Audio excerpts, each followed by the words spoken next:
Este libro, Bases técnicas para la conservación de lepidópteros amenazados en España, una publicación que ha editado la Asociación de Naturalistas Palentinos, y tenemos con nosotros a Fernando Jubete, que es precisamente además quien ha coordinado la publicación. Muy buenas noches, Fernando. Hola, buenas noches. Una coordinación que ha tenido que ser complicada porque son muchos los expertos que han aportado su granito de arena, su visión en torno a esta cuestión que quizás ha estado un tanto ignorada durante un tiempo. Son los lepidópteros una parte de nuestra naturaleza que había estado olvidada. Sí, los lepidópteros, al igual que casi todos los invertebrados, forman parte de esa otra naturaleza, ¿no?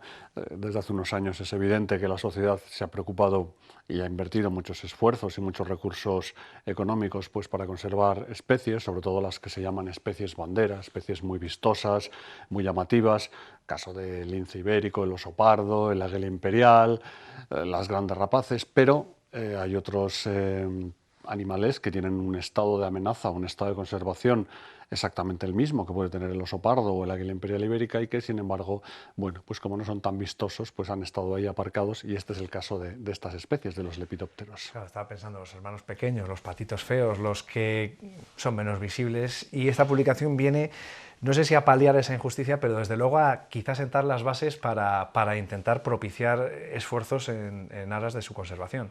Sí, bueno, nosotros lo que hemos querido hacer con esta publicación básicamente son dos cosas, ¿no? Una primera, que es dar cumplimiento a la normativa, a una normativa actual, insisto, esa misma en la que está el oso pardo o el quebrantahuesos, y que dice que algunas especies están catalogadas como vulnerables o como en peligro de extinción, y que por lo tanto tienen que tener sus herramientas de gestión, sus planes de conservación, sus planes de recuperación, y se tienen que invertir esfuerzos en, cuando menos, garantizar el estado de conservación de sus poblaciones.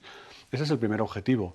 Y el segundo, pues no es otro que, como la información que existe es muy escasa, muy difusa, está muy diseminada, muchas veces los gestores de los espacios naturales o los técnicos de las administraciones, el problema que tienen es que no saben qué hacer o no saben qué medidas implementar o aplicar porque no encuentran esa información. Y lo que hemos querido simplemente ha sido poner toda esa información en un libro pequeño, conciso, sencilla, en un argot futbolístico, corta y al pie, para que bueno, pues puedan de forma rápida, inminente, si lo desean, aplicar esas medidas de conservación.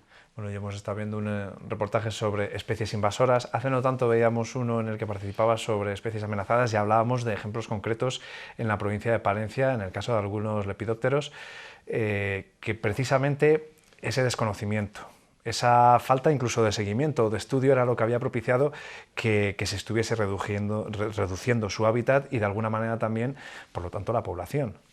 Sí, claro, y además tenemos una especie palentina bueno, por antonomasia, ¿no? En este libro, que es la mariposa hormiguera oscura.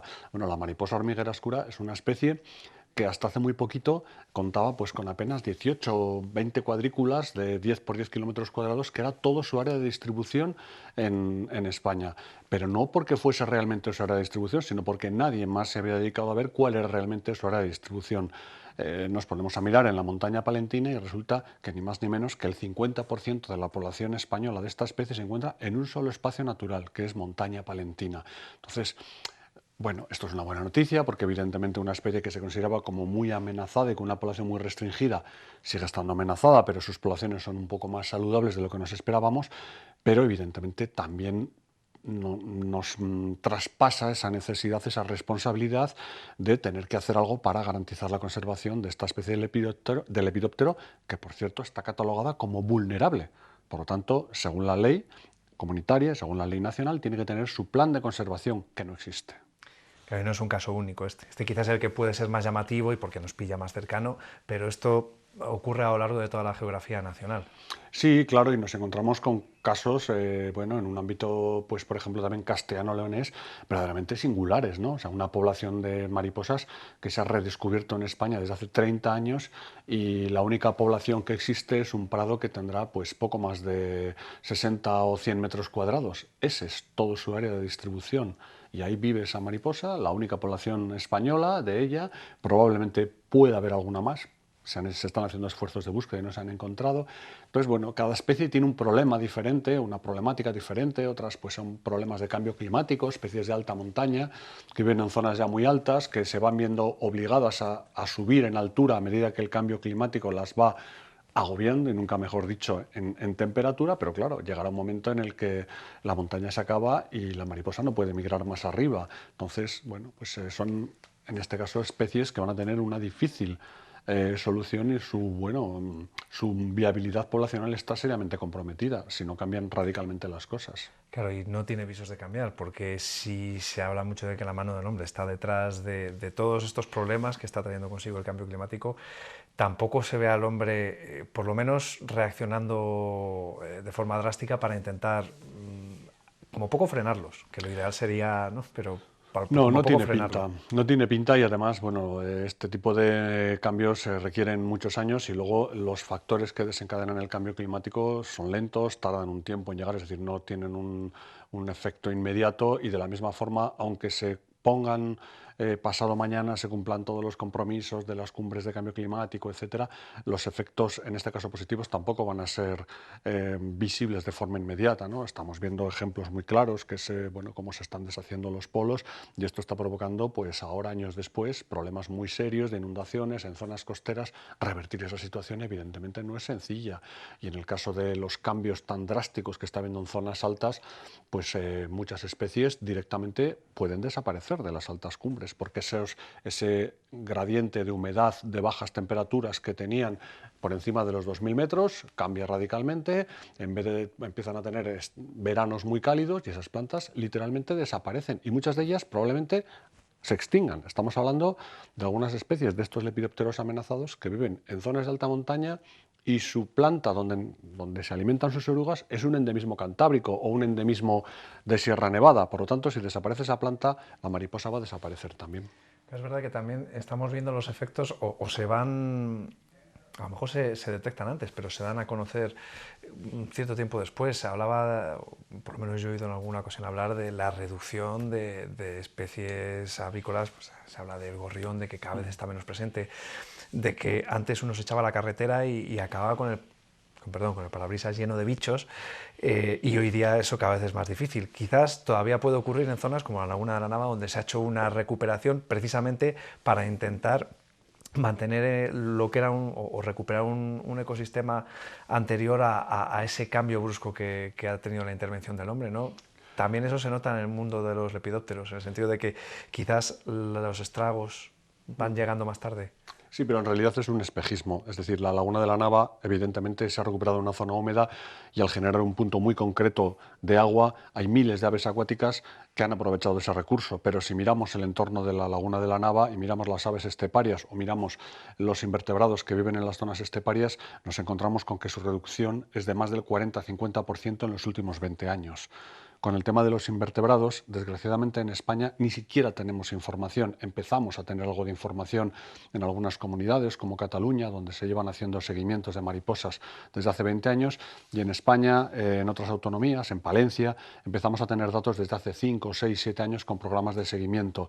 Es muy pronto para evaluar cómo está siendo ese declive y cuantificar porcentualmente ese declive, pero si miramos, por ejemplo, un poquito hacia el norte y miramos al Reino Unido, Holanda, Alemania, países donde existe una tradición de monitorización, en la mayor parte de los casos promovida por las propias administraciones, y nos encontramos con que en Alemania acaba de salir, por ejemplo, publicado un reciente estudio que dice que ha desaparecido el 80% de la entomofauna de una determinada región de Alemania. El 80% de todas las especies, de fauna invertebrada me estoy refiriendo, de todas las especies de fauna invertebrada, de dípteros, de lepidópteros, de saltamontes, por efectos múltiples. El cambio climático, por supuesto que es uno, pero la agricultura intensiva, los biocidas, la alteración del hábitat, y esto tiene unas implicaciones serias, graves también para nosotros, porque no olvidemos Aunque que muchos pensarán, bueno, si a mí no me afecta, mejor, menos bichos, ¿no? Menos molestias, que es lo que comentábamos antes, pero la realidad es que el equilibrio del ecosistema se llama equilibrio por algo, ¿no? que se lo digan a los señores que cultivan, por ejemplo, hortalizas en Almería, que han tenido que traer importados abejorros para poder polinizar sus cultivos, porque si no, no son viables. O a los señores que tienen cultivos de almendros, o a los señores que tienen cultivos de manzanas. De prácticamente el 80% de los productos que consumimos necesitan la polinización de insectos. En muchos casos no son abejas, no nos engañemos, ¿eh? Y yo soy apicultor, o sea, no voy a tirar piedras contra mi propio tejado. Cumplen un papel muy importante, pero necesitamos de esa Mucho más. aportación, No, no claro. podemos fiar todas las abejas. Claro, claro. No, es que hay muchas plantas que están especializadas en determinados insectos. O sea, una abeja poliniza ciertas plantas, pero no puede polinizar todas. Y eso tiene unas consecuencias económicas enormes y las pagamos nosotros. Claro, en el caso de, por ejemplo, lo que comentábamos, la hormiguera oscura en Palencia, quizás la reducción de su población, o incluso si llegase a darse el trágico hecho de su desaparición, quizás no se podría medir inmediatamente esa repercusión, pero está claro que la tendría, porque al final va siendo esto un efecto dominó, ¿no? Desaparece una especie, otra nota esa ausencia y así se va haciendo esa cadena, por desgracia, trágica en muchos casos. Sí, son efectos cascada, lo que pasa que en muchas ocasiones no son visibles a corto plazo, es decir, muchas veces desaparece una especie y bueno, pues nos hemos quedado sin ella. Y es 8 o 10 años después cuando igual eso provoca que ese hueco que deja sea ocupado por otra especie, que a su vez pueda ser una especie invasora o que cause un desequilibrio en ciertas poblaciones. Por ejemplo, la mariposa hormiguera oscura de la que estamos hablando tiene una relación clara para su supervivencia de mirmecofilia, es decir, depende de la coexistencia con otras hormigas, de la existencia de unas determinadas especies de hormigas. ¿Qué va a pasar con esas especies de hormigas? Pues no lo sabemos. Y si hay más hormigas o menos hormigas, ¿cómo va a funcionar el ecosistema dentro del prado? Pues no lo sabemos. Entonces, efectivamente, bueno, este tipo de cuestiones nos las tenemos que tomar un poquito más en serio de lo que hacemos hasta ahora. Esa es una relación muy llamativa. Yo creo que podríamos acabar contando esa curiosa relación entre las hormigas y la mariposa hormiguera oscura, que ahora entenderemos por qué el nombre, porque puede ser una forma, ya digo, como poco curiosa de acabar la entrevista, que la gente conozca ese comportamiento del mundo animal que es muy llamativo.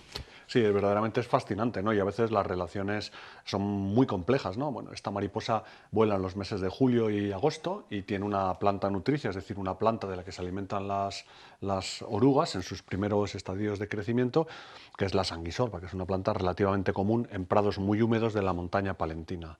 Pero esta oruguita tan solo se alimenta las 2-3 primeras semanas dentro de la planta. A partir de ese momento se deja caer al suelo, desprende una feromona que imita el olor de las larvas de unas hormigas y espera que unas hormigas de una determinada especie, de 2 especies en este caso, la recojan. Si la recoge otra hormiga, evidentemente pasa a ser comida. Y cuando la recogen, se la llevan a su hormiguero y la alimentan. Estas relaciones se llama mirmecofilia, tienen normalmente una simbiosis. Las orugas lo que hacen a través de una glándula que tienen en el abdomen es segregan unos azúcares, con lo cual, bueno, pues las orugas le alimentan, pero a su vez consiguen azúcares. Pero nuestra amiga hormiguera oscura no es tan generosa, tan buena samaritana, y eso es una relación pura y dura de predación. Lo que hace es que directamente, una vez dentro del hormiguero, se dedica a alimentarse de las larvas de las hormigas. Y ahí está 10 meses viviendo dentro del hormiguero para en junio del año siguiente crisalidar y volver a emerger, como nueva generación. La cuestión es que puede que no nos caiga muy bien, pero hay que luchar por su supervivencia porque es un elemento clave para el equilibrio medioambiental, en el caso de la hormiguera oscura, del ecosistema palentino. Fernando, a ver si con este trabajo se puede empezar a avanzar en este camino, sobre todo de la protección de los lepidópteros y que de alguna manera vayamos tomando conciencia todos y sobre todo las administraciones, que son las que tienen las responsabilidades. En ello confiamos.